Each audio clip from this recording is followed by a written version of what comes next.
and good evening. I'm Melissa Idris. And I'm Sharad Kutun. Welcome to Consider This. This is the show where we want you to consider, and then we consider what you know of the news of the day. Now, as the country eases restrictions on movement and social gatherings, how should individuals, families, enterprises, and venues be thinking about testing, which remains underused in our public health toolkit?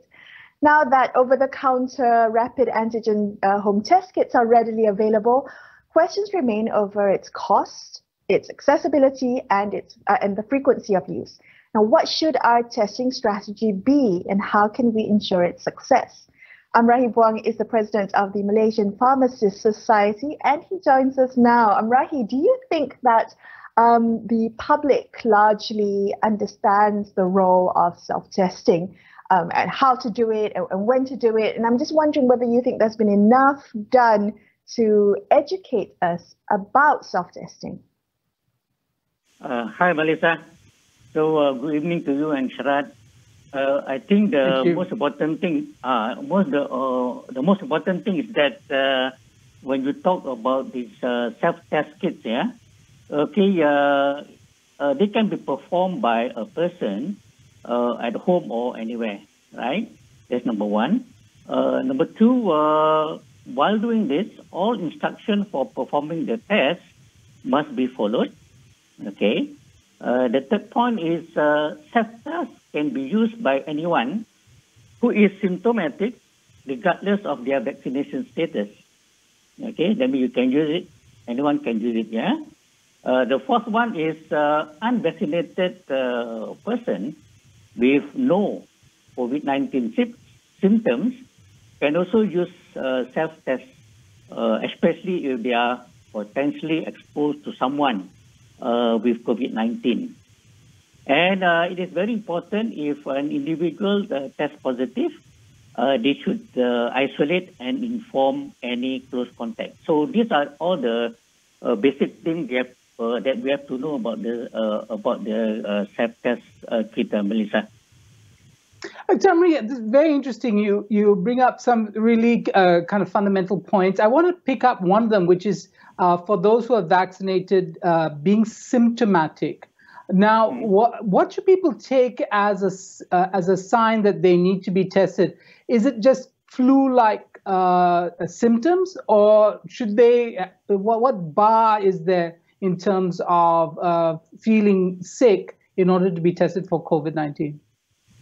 I think the most important thing now is when you are going to use this, right? So we are talking about if you have any symptom of the COVID-19 infection, then you can actually test, to do a test to see whether it's positive or negative. And this is something that needs to be done. Or now, as you all mentioned earlier, that now people want to travel and they want to make sure that their status is, positive or negative. And if they are negative, then of course they can travel. I know they feel at ease to go to travel. But if they are positive, of course, they have to isolate and inform any close contact. So that is the fundamentals, Sharad.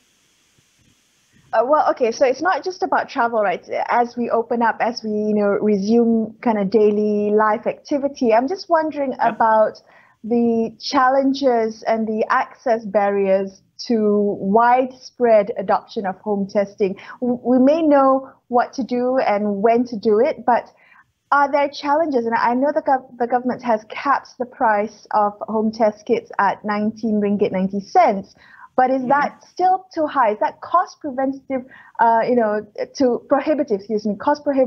that will, I guess, disincentivize people from self-testing? Well, I think you rightly mentioned about the action taken by the government regarding the price control measures of the test kits, yeah? And we pharmacists, actually, our community pharmacists have learned from previous experience with respect to price control of the face masks during the beginning of the COVID-19 last year.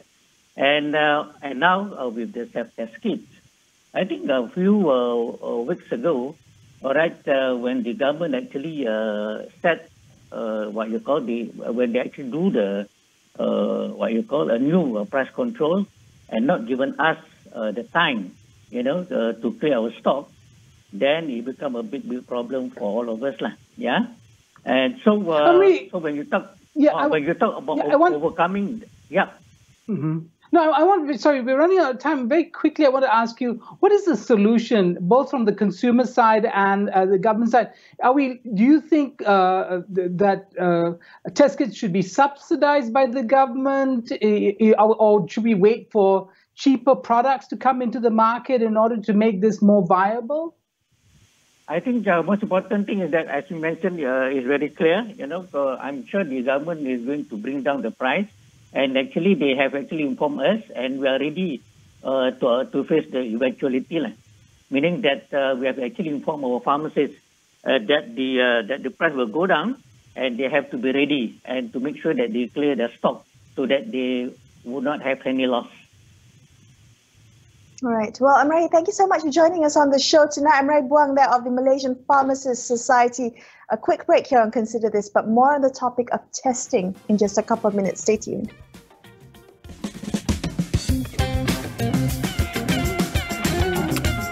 Ayuh keluarga Malaysia, kita bulatkan tekad dan bersatu hati untuk terus memelihara serta mempertahankan kedaulatan negara. Sebagai keluarga Malaysia yang besar, kita harus bertoleransi dalam semua perkara. Hormat menghormati serta mengekalkan perpaduan rakyat yang berbilang kaum, agama dan bangsa serta integrasi nasional silang budaya adalah tunjang kekuatan kita sebagai sebuah negara bangsa yang berjaya. Umpama selembar benang dikait, ditenun dan dijalin, akhirnya menjadi kain yang sempurna indah.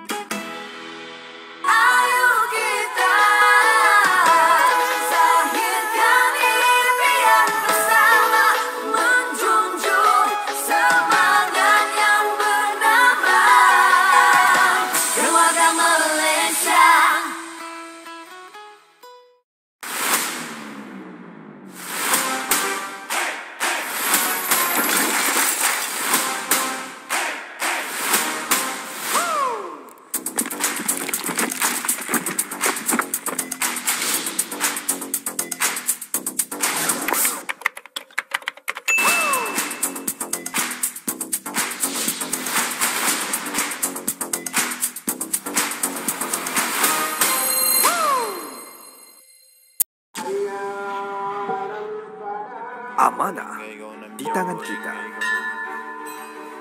Adat, budaya dan semangat menjadi kesinambungan perpaduan tanah air yang tercinta.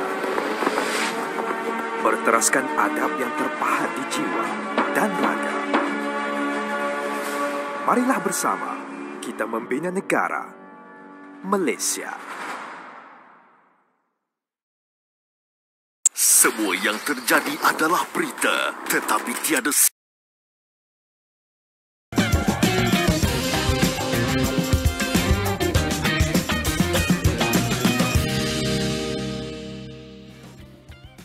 Hello, you're watching Consider This. I'm Melissa Idris. With me is Sharad Kutin.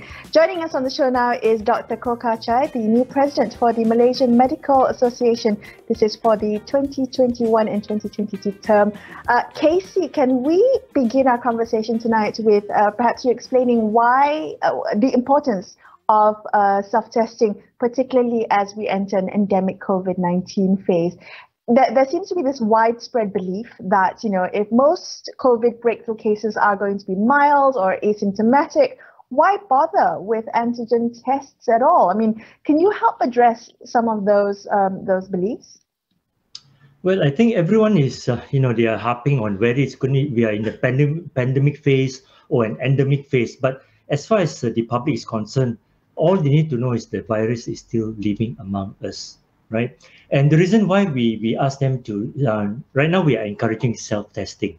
The reason why we ask them to do that is that even though you may be asymptomatic or you may be having mild symptoms, do you No, you should realize that category 3, 4, and 5, or rather the severe cases, they progress from the asymptomatic to those who are mildly symptomatic up to, you will progress. And apart from that, what about the people you come in contact with? For example, if a person is asymptomatic or having mild symptoms and think nothing of it, and you do not realize that you're actually positive, then you will be transmitting the disease to others, and you are one of those spreaders of the disease. That's the reason why we encourage self-testing. Yeah, so Casey, so the question really is when should it, because a test is a snapshot in time, right? And it can be taken, as we understand, too early between a first contact and so on. So when is it, and how do people know when exactly to test, and are we encouraging people to test frequently? Well, of course, if they exhibit symptoms, it's a no-brainer. They would have to test themselves, right? The problem are those who have no symptoms at all. They may be infected or they may not be. So you're right. What you say is correct. It's just a snapshot, but that's how it is. We can't really test everyone every day. So one would be as far as the people who are working in the factories or maybe even in office, a regular test of maybe if they can afford it once a week, or which is what is being practiced by most people now. They do it at least once a fortnight, right? But then, of course, you must understand that if you want to travel to certain places, you want to visit elderly people, your loved ones and all that, then you can always test yourself prior to making a visit to your loved ones or to people whom you think may be susceptible to the disease. Once a week to self-test at 20 ringgit per test, do you think that might discourage a lot of people from practicing self-testing at home? Yes, well, I did not exactly say 1 week. It can be a fortnight as well, but what you say is true. 20 ringgit for some people may be nothing, but for a lot of us, spending once or twice of 20 ringgit is okay. It's not too bad, but if you're going to do a regular testing, it will add up to your monthly expenditure. And we should be happy that the health minister has already looked into this matter and say that he's going to bring the price even further to make it affordable to the masses. Yeah, we're thinking sometimes as if, most of us exist as individuals, but of course, they're families, and a small family of 4 or 5, presumably testing should be administered to all of them, including the school-going children. And so then we're looking at not 20 ringgit, but 20 ringgit times 5 for every instance of testing for the family, right? Correct. Do you think, Casey, that the government needs actually to bite the bullet on this and subsidize testing, so that it's not just the market that is setting the prices, but that the government is showing its determination to make this as widely available as possible? Well, looking at the economic situation of the country, sometimes we'll be be worried to ask for the government for any more things. But what you say is very true, very correct. For those who can afford, like I said, well, we can leave them be. But for the masses, those who need to test their children or test the whole family so often, I think the government, number one, what they are doing in trying to bring down the prices is very good. But of course, there's always a limit as to how much lower can they bring, because we do not know what is the actual cost of production and also the cost of bringing in these tests. The government should look at subsidies as well. For those who can't afford to pay the full price, there should be some form of subsidy.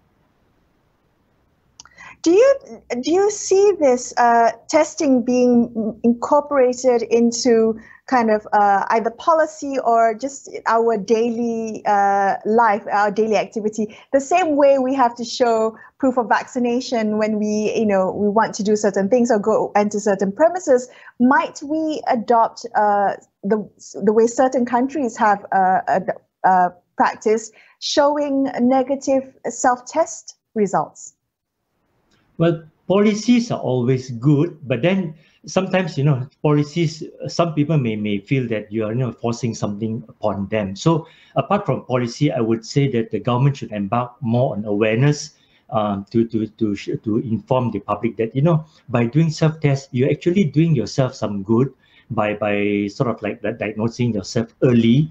And apart from that, you will be, you won't be spreading the disease around if by chance you are infected.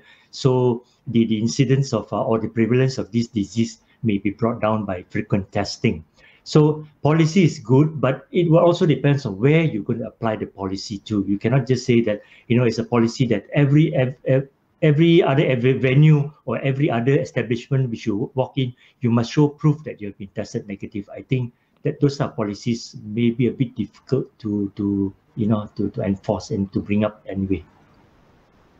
Casey, in this wonderful acronym, the FTTIS, the find, test, trace, right. isolate, and support.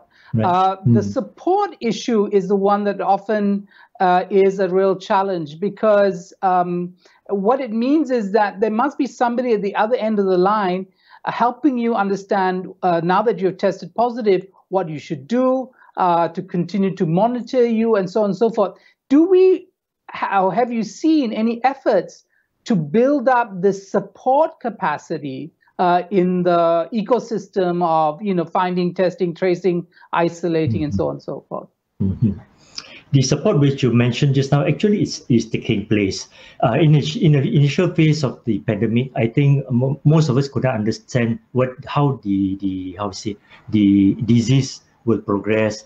And we were also short-handed. I'm talking about the public sector side. They were very short-handed and they did not know how to really approach it. But credit is due to them, because now the support is given via our MySejahtera app, where they have to report themselves, and then there will be sort of virtual follow-up being done via the MySejahtera app. And also you have the officers from the CACs, the COVID action centers in the public sector, whereby they will call the patients up, call the people who are on home quarantine and all that. And don't forget, there are also CAC GPs. That means they are general practitioners who have also signed on to these support services, whereby they are sort of like trained by the Ministry of Health to look after these patients in category 1 and 2 who are on home quarantine. So this support service is being offered by both the public sector and the private sector at this present moment of time. Casey, thank you so much for joining us on the show tonight and sharing those insights. That was Dr. Kokachai of the Malaysian Medical Association. We're going to take a quick break here and consider this, but stay tuned. We'll be back with more.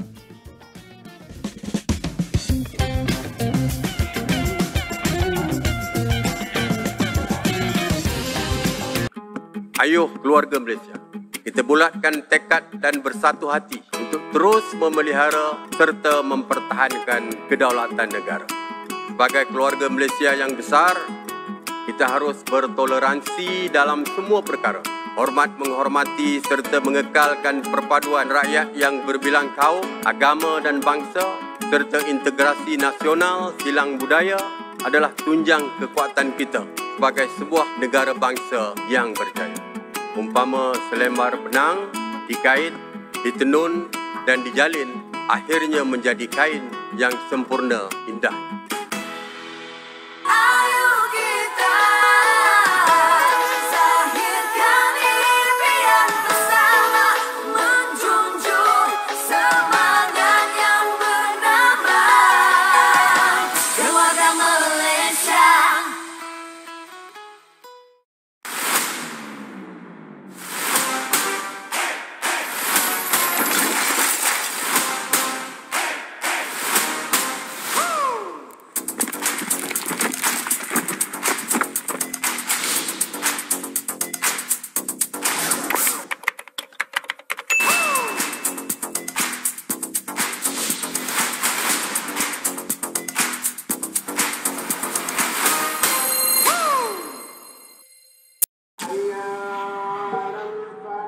Amanah di tangan kita.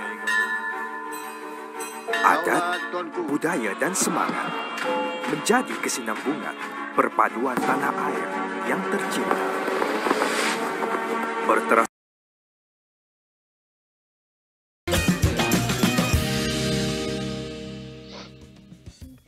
Hi, thanks so much for staying with Sharad and I on Consider This. We're discussing home self-testing and a national testing strategy and how to ensure its success.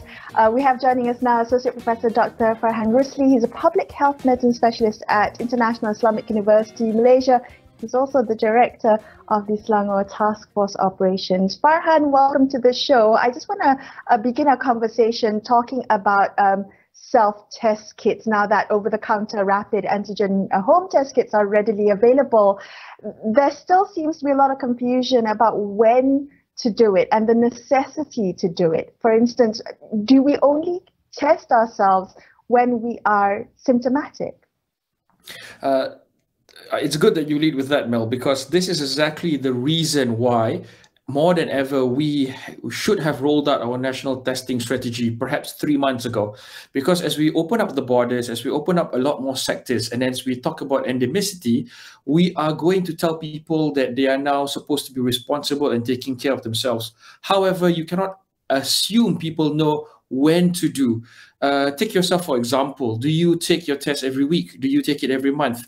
How do you fit yourself into which category? Are you high risk? Are you low risk? And if you're from the media, there are different categories of the media, and it's going to be impossible for us to actually develop a plan for the millions of Malaysians.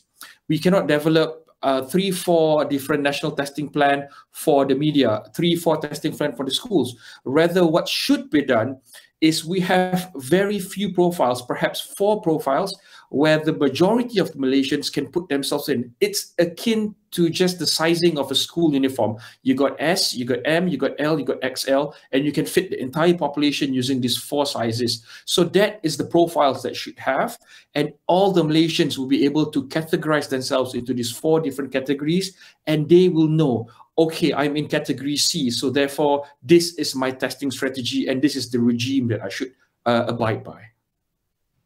Farhan, I'm a double XL, I can confess now, but, let me say that, I learned just today, speaking to our first guest, Amrahi Boang from the Malaysian Pharmacists Society, that my test kits, which I bought, have an expiry date. And, lo and behold, here I am, a reasonably intelligent person, quite unaware of the things I have bought, and unaware of how to use it. Have we done enough to kind of just educate the population? And have we relied too much, again, on things like the digital platforms to do so?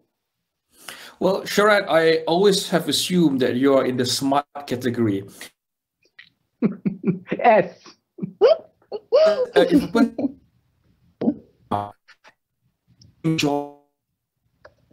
Who the ability, it's really critical. Right, we're having a little bit of an audio disruption from Dr. Farhan, just to check whether we can get him back on the line. But again, as he was just saying, we're talking about the need for a national testing strategy. I really like what he was saying about the different kind of categories and how you risk yourself. You have a risk profile for yourself. Dr. Farhan, do we have Farhan back on the line with us? Do you guys have me on? Yes, we do now. That he is. Yes, okay. right. Sorry to interrupt. So could you repeat yourself? You started with saying that was smart, Farhan. Yes, let's go with that. I'll go from there. So as much as smart as you are, the majority of Malaysians are still unable to actually comprehend on how they are able to do the test. So if you ask whether we've done enough, definitely we haven't, because even you yourself, you don't know how to do it. And this is exactly why it's extremely necessary that we have to ensure that we are able to give the proper awareness, the proper channel for people to have access to this testing strategy.